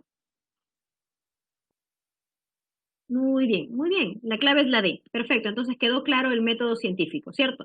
Iniciamos con una observación, se observa un fenómeno natural, se quiere explicar, se plantea una idea, una hipótesis, luego de ello se corrobora mediante un desarrollo experimental, si todo sale ok, la hipótesis es cierta y comienza a generarse los conceptos que explican todo lo que sucede en el fenómeno natural, le llamo teoría, luego de la teoría sale algo sucinto, ¿cierto? Algo chiquitito, un enunciado exacto, le voy a llamar ley, y hay leyes que tienen representación matemática.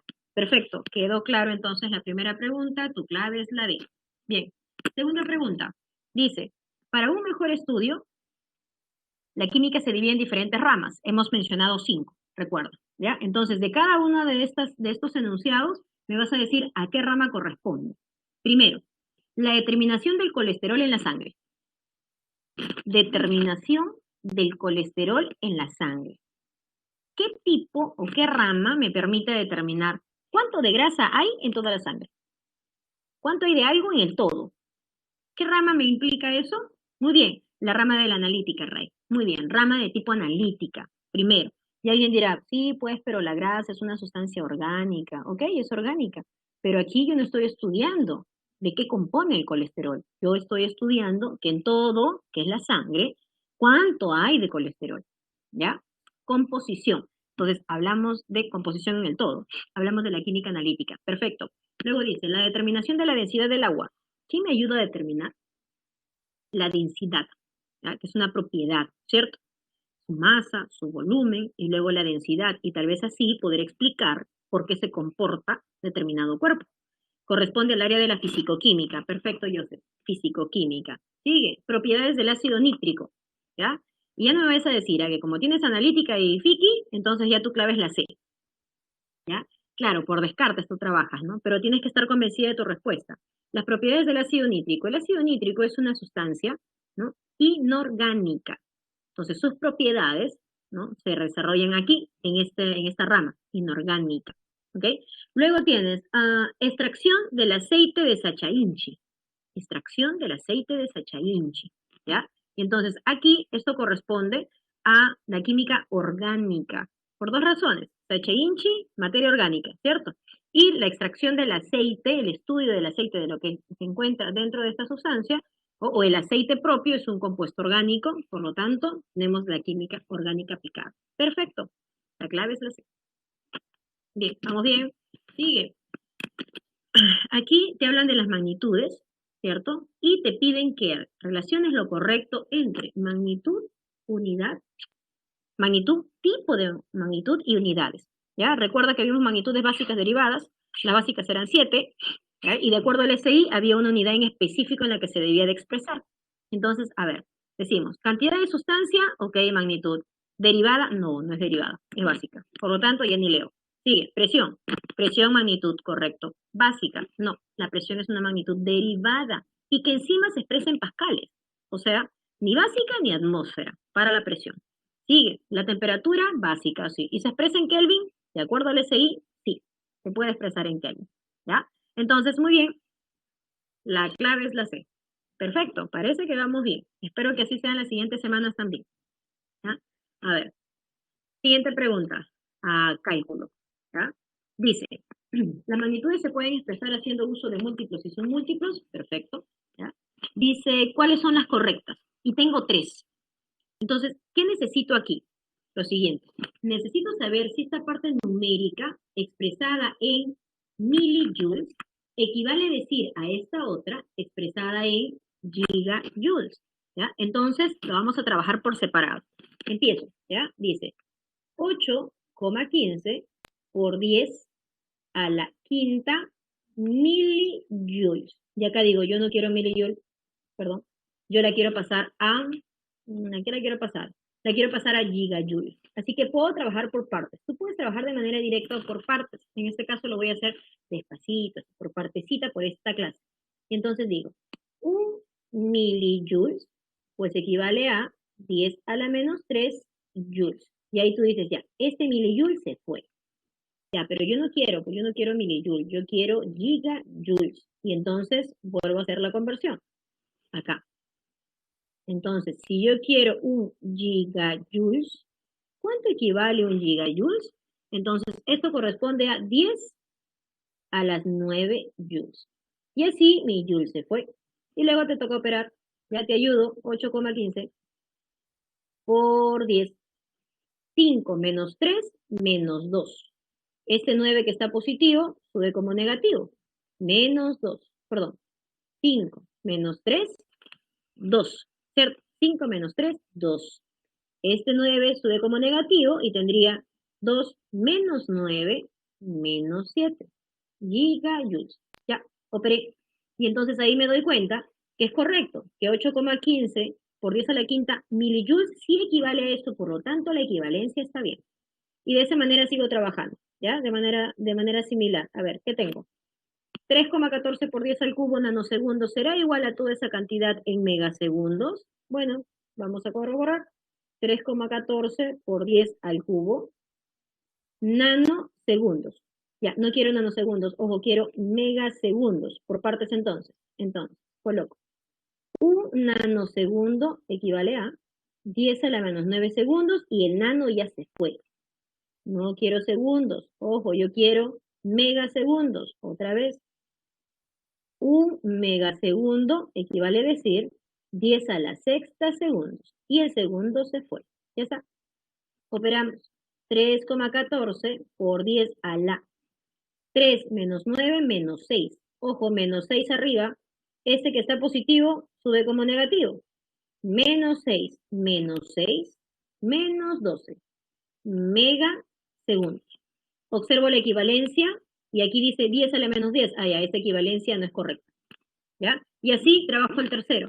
Ojo, es 4,75 por 10 a la sexta pascales y la debo pasar a milipascales. ¿Ya? Voy a la siguiente lámina.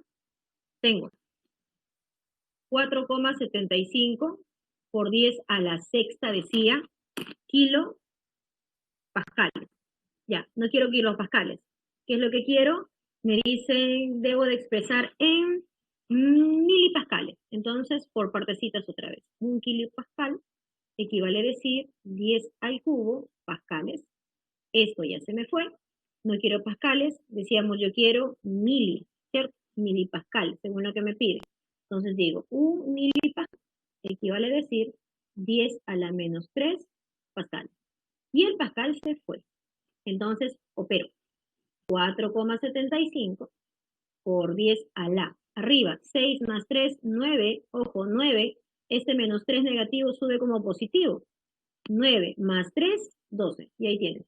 12 milipascales. 4,75 por 10 a las 6 kilopascales equivale a decir 4,75 por 10 a la doceava milipascales. A ver, voy a ver si eso era correcto. Y si 10 a la sexta kilopascal vale 10 a la 12 milipascal. Correcto. La primera y la tercera proposición equivalen de tal manera que tu clave sería la C. ¿Okay? Pregunta 4. Sigue. Ajá, C, sí, otra vez. Pregunta 5. Similar. Dice, el Sistema Internacional de Unidades, creado en 1960, como te comentaba, ¿ya? ¿Qué nos piden? Al respecto exprese, respectivamente, las siguientes magnitudes en unidades del Sistema Internacional. Nos están pidiendo que la longitud de 1,54 Armstrong la pasemos a Sistema Internacional. Pregunta ahí nada más, ¿ya? Si hablamos de longitud y hablamos de presión, ¿ya? Me dieron estos valores, ok, pero si me hablan del Sistema Internacional y si yo te digo longitud, ¿cuál debe ser la unidad a la que yo debo de convertir? Metros, perfecto. ¿Y pascales? No, perdón. ¿Y presión? Pascales, ¿cierto? La longitud debo expresarla en metros y la presión la debo expresar en pascales. ¿Ya? Esto contagia a veces. Aquí, digo, esto a metros, ojo, y esto a pascales. Entonces, yo estoy interpretando lo que me querían decir. Decía, estas magnitudes expresen unidades del sistema internacional. Y tú dirás, bueno, me la están pidiendo en metros y me la están pidiendo en pascales. Acá me están dando varias equivalencias, objetivo, que tú reconozcas que en el caso de la presión, ¿ya? No es atmósferas, no es milímetros de mercurio, es pascales, ¿ya? Para la expresión correcta. Por eso colocan varias equivalencias, para corroborar cuál es la correcta dentro de las que se te muestran. Aquí han dado el valor de PCI, ¿no? Y cuando se habla de PCI, esto corresponde a libra-fuerza sobre pulgada al cuadrado, ¿ya? Es una magnitud con respecto a la presión, no te hagas problemas, el SI describe pascales principalmente, ¿ya? Entonces vamos a hacer la conversión de Armstrong a metros. Ojo que aquí me dan el valor también, ¿ah? Para poder trabajar. Entonces, vamos a hablar de esa longitud. Equivale, dice, a 1,54 Armstrong. Yo no quiero Armstrong, quiero metros. Y me han dado una equivalencia por ahí que dice que un metro, o al revés, a ver, vamos a ver la equivalencia que te expresaron. Un Armstrong equivale a 10 a la menos 10 metros. Es lo mismo que voy a utilizar acá. Un Armstrong equivale a 10 a la menos 10 metros. Y el Armstrong se fue. De esa manera, la longitud de enlace referida ahí equivale a 1,54 por 10 a la menos 10 metros. Primer valor. Segundo valor, nos hablaban de la presión. A ver, y en el caso de la presión que tengo, la presión era 0,44 PCI. Y tú dices, ya, yo no quiero PCI. A mí me han pedido sistema internacional y eso se expresa en Pascal. Por lo tanto, hago la conversión y utilizo el dato que me han dado en la lámina anterior. Ojo, aquí. Este dato utilizo. Voy a reemplazar. Tengo 14,7 PCI, 14,7 PCI equivalen decir a una atmósfera 760 milímetros de mercurio, pero lo que a mí me interesa aquí es colocar en Pascal. 1,05 por 10 a la quinta pascales. Ya está. Él se fue, operas, ¿no? Matemática, y eso me debe salir 3, es 3,03, ¿no? 3,03 por 10 a la quinta, perdón, a la quinta no. Si yo opero ahí, esto me sale 10 al cubo. 10 al cubo, 10 al cubo. Vamos a borrar aquí.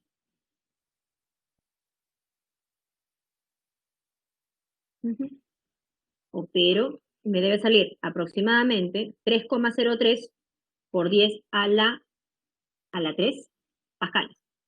¿Ya? Entonces, de esa manera, corroboramos. Ojo que el objetivo de la pregunta aquí es identificar en qué unidad yo debo de expresar correctamente según el SI. Y así, entonces, tu clave sería, por acá, tu clave sería la B. Ya está. Respuesta, pregunta 5. Seguimos. Hablamos ahora del etilenglicol, ¿no? Esto es un problema de temperatura. Nos dan la temperatura de ebullición, voy a colocar aquí, temperatura de ebullición del etilenglicol es 386,6 grados Fahrenheit. ¿Qué me preguntan? Dice, exprese en grados Celsius y exprese en grados Kelvin. Entonces, yo puedo recordar algunas ecuaciones, ¿no? Entonces, puedo expresar en Celsius y decir, ya, yo recuerdo esta tablita. Grado Celsius es a 5, como grado Fahrenheit, menos 32 es a 9. Si recuerdo eso, la puedo aplicar entonces para calcular en grados Celsius primero. Y tendría 5, 9, Fahrenheit equivale a 386,6 menos 32 me dice mi fórmula, y ahí está, grados Celsius. ¿A cuántos grados Celsius equivale eso? Si tú operas, me debe salir 197. Primer valor, ¿ok? Ahora, también me la piden en Kelvin, ¿ya? Y si me la piden en Kelvin, está mucho más sencillo, ¿no? ¿Por qué? Porque como tú ya la tienes en Celsius, como ya tengo en Celsius, es fácil pasar a Kelvin. Kelvin es igual a Celsius más 273. Voy a reemplazar 197 más 293 y esto equivale a 470 Kelvin. De tal manera que este punto de ebullición del etilenglicol correspondía a 386, la temperatura de ebullición correspondía a 386,6 grados Fahrenheit, que equivalen a decir 197 grados Celsius, y eso equivale a decir además 470 Kelvin. De tal manera que la clave debe ser esta, ¿no? Me ha faltado el cerito acá. Debe ser esta clave. 197 y 470, ¿ya? Entonces, debo de precisar qué ecuación utilizo en función a la unidad que yo tengo, lo más práctico para ti, ¿ya? Y luego pasar a Kelvin con esta ecuación pequeña también. Clave C. Sigamos. Otra de temperatura. A ver, ¿cómo habrás resuelto esta? Dice, Italia es uno de los países europeos más afectados por el COVID, el cual se propaga con mayor intensidad en el invierno, dicen, ¿no? Donde la temperatura llega a ser 2 grados Celsius, aunque según estudios también podría darse en menor grado en el verano, donde la temperatura es 30 grados Celsius. Entonces, aquí tengo dos temperaturas, ¿no? Distantes, ¿no? Le voy a llamar temperatura 1, ¿ya? Por dar un nombrecito, 2 Celsius, y la temperatura 2 le voy a decir 30 grados Celsius. Ya, pregunta, diferencia. Ojo, si a mí me hablan de diferencia, pues tengo que calcular esta variación, que tú bien sabes es la diferencia de una y otra. Ahí está. ¿Pero en qué unidades? Ah, ojo, a mí me piden esto en Fahrenheit. Eso es lo que me están pidiendo. Y entonces, aquí yo tengo dos rutas para resolver el ejercicio, ¿ya? Una ruta larga y una ruta corta, ¿ya? La ruta larga, ¿cuál sería? Esta. Que estos 2 grados Celsius, ¿ya? Utilizando esta ecuación, grados Celsius es a 5 como grados Fahrenheit menos 32, es a 9. Utilizando esta ecuación, tú tendrías que pasar los 2 grados Celsius, ¿ya? Esta temperatura a Fahrenheit. Con esta misma ecuación, ¿cierto? Reemplazar 30 Celsius y sacar Fahrenheit. Sería 30 entre 5, 6 por 9, 54 más 32. ¿Cierto? Tu operación ahí. Y luego que tú tengas esta en Fahrenheit y en esta en Fahrenheit, ¿qué hacemos? La restada. Primera opción que tal vez algunos han hecho. Yo te doy otra opción, mucho más chiquita. Tú dices, bueno, me están pidiendo en grados Fahrenheit, pero a mí me han dado las dos en grados Celsius. Entonces, calculo la variación en grados Celsius. Pues, ¿qué es lo que tengo de manera directa? Sin nada menos inicial. Tengo 30 grados menos 2 grados. Y eso corresponde a decir 28 grados Celsius en variación. Y entonces, en base a la tablita que hicimos anteriormente, reconocíamos lo siguiente, que en variación, 1 grado Celsius equivale a decir 1,8 grados Fahrenheit. Y entonces, si ahora la variación corresponde a 28 grados Celsius, ¿cuánto corresponderá la variación en grados Fahrenheit? ¿Ya? Si tú operas esto, te debe salir 50,4 grados Fahrenheit. Esa forma de resolver es mucho más sencilla, ¿no? Por eso decía la forma corta, con respecto a la anterior, ¿cierto? En la anterior cada uno tenía que ir a Fahrenheit y luego la restaba. En este caso hago solo una restita, aprovechando que los datos van ya en Celsius, y luego sacar la relación, ¿ya? Cuidadito que alguien se ha atrevido a colocar 28 acá arriba, cuidadito, ¿no? Y me hayan dicho 28 entre 5, ¿no? 28 entre 5 por 9 más 32, ¿no? Y encima está buscando clave. Cuidado, que esto es solo para la temperatura de un solo cuerpo en determinado momento, mientras que esta relación corresponde a variaciones. Problema 7. Ya vamos terminando. Problema 8. Dice, un geólogo realiza una investigación. Ha medido la masa aproximada de la Tierra y su volumen también. Y nos piden la densidad. Ah, ojo, en gramos sobre centímetros cúbicos, siempre resaltando la unidad. Entonces empiezo. Bueno, me han pedido la densidad. Todo cálculo de densidad sale masa entre volumen. Voy a reemplazar, ¿ya? Los datos siguientes. La masa corresponde a 5,9 por 10 a la 24 kilogramos. Y el volumen corresponde a, ¿cómo está? 1 por 10 a la 12ª kilómetros cúbicos. Y hasta ahí tú dices, bueno, la parte numérica va bien, pero me importa la equivalencia. Así que no quiero kilogramos en masa, lo que yo quiero es gramos. Y aquí tú dices, bueno, yo sé que 1 kilogramo equivale a decir 1000 gramos. Y los kilogramos se fueron. Ahora, cuidadito con los kilómetros cúbicos. Me están pidiendo expresarlo en centímetros cúbicos. ¿Cuántos centímetros cúbicos hay en 1 kilómetro cúbico? Y ahora tú dirás, no, pero cuando hicimos volumen no hablamos de kilómetros cúbicos. ¿Cómo saco? Yo te enseñé a cómo tú poder deducir esto. Te explico. Tú dices, de kilómetro a centímetro cúbico, a ver, vamos por partes. Yo sé que 1 metro equivale a 100 centímetros. ¿Ya? Ahora, yo quiero 1 kilómetro. Y cuando hablo de kilómetro, este kilo equivale a decir 10 al cubo. Y el metro, 10 al cuadrado, centímetros. O sea, hasta aquí yo tengo que 1 kilómetro consta de 10 a la quinta centímetros. Ya está.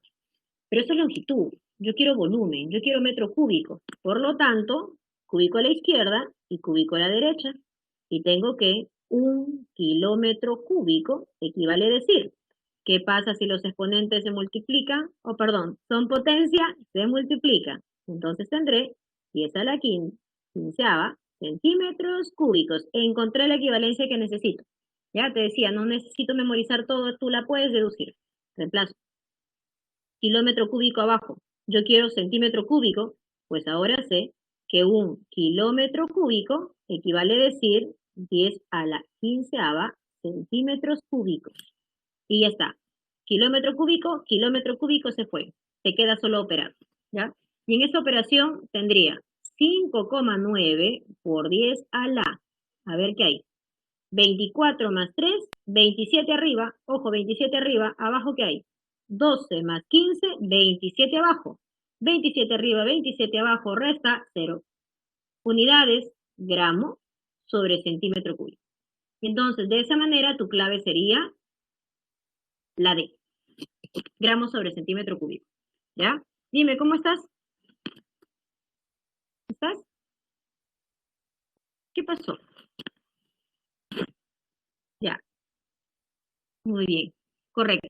10 a la 5,9 por 10 a la 0. Perfecto. Ya, última, ya nos vamos. Dice, la impenetrabilidad es una propiedad general de la materia, la cual establece que dos cuerpos nunca pueden ocupar el mismo espacio. Lo van a ver la siguiente clase. Es una propiedad de la materia. Para demostrar ello, un estudiante sumerge una pieza de 1,56 kilogramos de hierro dentro de un tanque de agua. Determina el volumen de agua desplazado. A ver, ¿cómo sería esto? Vamos a bosquejar. Ya, supongamos un tanque, ya, un recipiente. Y este recipiente contiene agüita. ¿Qué cantidad? No sé. Pero a ese recipiente, dice, se le ha agregado un sólido, ¿ya? Una masa de hierro de 1,56 kilogramos. Entonces, cuando el hierro cae sobre el agua, por tener alta densidad comparada con la del agua, entonces el bloque, ¿ya? Supongamos un bloque, una pieza, cae hacia el fondo y hace de que haya un desplazamiento. Eso corresponde al volumen del agua, pero el desplazamiento del líquido corresponde al hierro introducido en él. Entonces, la pregunta es, determina el volumen de agua desplazado. Pues el desplazado sería esto. O sea, exactamente lo que nos están pidiendo es el volumen del hierro. ¿Ok? Entonces, este desplazamiento es a causa del volumen del hierro. Nos piden ello. Ah, pero ojo, en metros cúbicos. Y tú dices, bueno, para algo me han dado la densidad del hierro se calcula como masa entre volumen.